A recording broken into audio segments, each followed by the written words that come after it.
So you can either take my advice as someone who has been a trauma-informed educator and a somatic practitioner in the trauma space all over the world for 15 years now, or you can take my advice as someone who has personally survived countless traumas, someone whose road to recovery was anything but perfect, someone whose rock bottom was found in a hospital bed where I flatlined from alcohol poisoning, and who 2 years later would end up in a jail cell.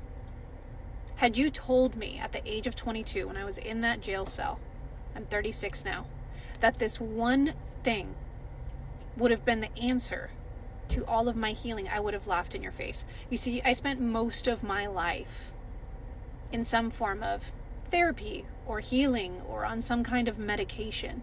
I had spent most of my life wondering what was wrong with me, trying to figure out why I was so broken. Had you had told me that my nervous system would have been the key to my healing, I would have laughed in your face. But it's true. From the day that I was born, and even before I was born, all I've ever known is survival mode. All I've ever known is chronic survival.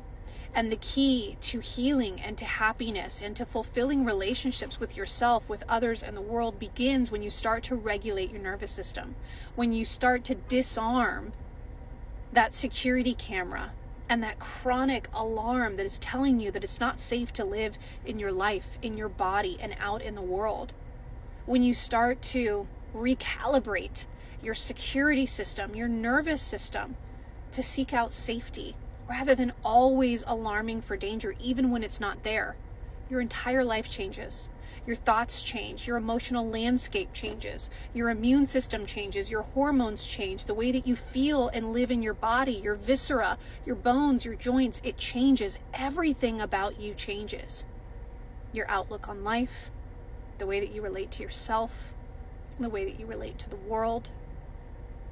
And it is the most beautiful thing and the most primal and the most powerful thing that each one of us have. A lot of us just don't know how to tap into that. We don't know how to turn off that alarm. And it's beautiful when you finally learn how to do it for yourself. And that's what I do now. I help other people to disarm that chronically stuck nervous system that is screaming at them that they are broken, that is screaming at them that the world is not safe. And I help them to live a life centered around safety, joy, presence, and learning how to ride the waves of what doesn't feel good and what does feel good. That's healing. That's where it lies.